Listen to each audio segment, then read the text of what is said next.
বিসমিল্লাহির রহমানির রহিম। আমি এখন রয়েছি দ্য ডেইলি ক্যাম্পাস এই ওয়েবসাইটে। এখানে দেখতে পাচ্ছেন ভাইবা হলেও তদন্তের আগে সহকারী শিক্ষক নিয়োগের ফল প্রকাশ হবে না। প্রকাশিত হয়েছে খবরটা 30 মে 2024 4টা 20 PM এ। সঙ্গে থাকুন, বিস্তারিত জানাচ্ছি।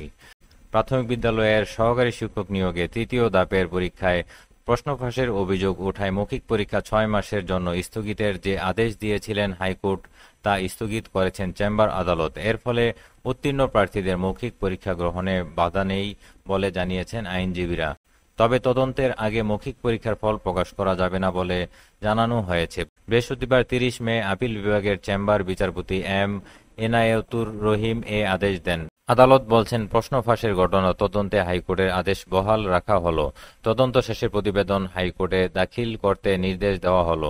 এছাড়াও পরীক্ষার প্রশ্ন ফাঁসের ঘটনায় তদন্ত রিপোর্ট না আসা পর্যন্ত মৌখিক পরীক্ষার ফল প্রকাশ করা যাবে না বলেও জানান চেম্বার আদালত। হাইকোর্টের রাষ্ট্রপক্ষে শুনানি করেন অ্যাটর্নি জেনারেল আমিন উদ্দিন, অতিরিক্ত অ্যাটর্নি জেনারেল শেখ মোহাম্মদ মুর্শেদ ও সহকারী অ্যাটর্নি জেনারেল সাইফুল আলম। রিটের পক্ষে ছিলেন ব্যারিস্টার সৈয়দ সাইদুল হক সুমন। ব্যারিস্টার সৈয়দ সাইদুল হক সুমন বলেন, সরকারি প্রাথমিক বিদ্যালয়ে সহকারী শিক্ষক নিয়োগ পরীক্ষার তৃতীয় ধাপের পরীক্ষায় প্রশ্ন ফাঁস হয়েছিল। আর এই ফাঁস হওয়া প্রশ্নে অনেকে পরীক্ষা দিয়েছে। ইতিমধ্যে তৃতীয় ধাপের পরীক্ষার ফলও প্রকাশিত হয়েছে। এ কারণে পরীক্ষার প্রকাশিত ফল নিয়ে প্রশ্ন উঠে। প্রশ্ন ফাঁস হওয়ার ঘটনা তদন্ত ও পরীক্ষা প্রক্রিয়ার স্থগিত চেয়ে হাইকোর্টে রিট করেন ঢাকা ও চট্টগ্রামের কয়েকজন পরীক্ষার্থী। এর আগে সরকারি প্রাথমিক বিদ্যালয়ে সহকারী শিক্ষক নিয়োগ পরীক্ষার তৃতীয় ধাপের পরীক্ষায় প্রার্থী ছিলেন প্রায় 3.5 লাখ। এ পরীক্ষায় প্রশ্ন ফাঁসের অভিযোগ ওঠে। পরে এ পরীক্ষা বাতিল চেয়ে পরীক্ষায় অংশ নেওয়া জুয়েল রতন দাস সহ 15 জন রিট দায়ের করেন। ওই রিটের শুনানি নিয়ে মঙ্গলবার 28 মে মৌখিক পরীক্ষা গ্রহণের স্থগিতাদেশ দেন হাইকোর্ট। পরীক্ষা চলাকালে প্রশ্নের উত্তরপত্র ও ডিভাইসসহ মাদারীপুরে 7 জন ও রাজবাড়ীতে 1 জন শিক্ষার্থীকে আটক করা হয়। 2 জেলায় আলাদাভাবে মামলা দায়ের করেন সংশ্লিষ্টরা।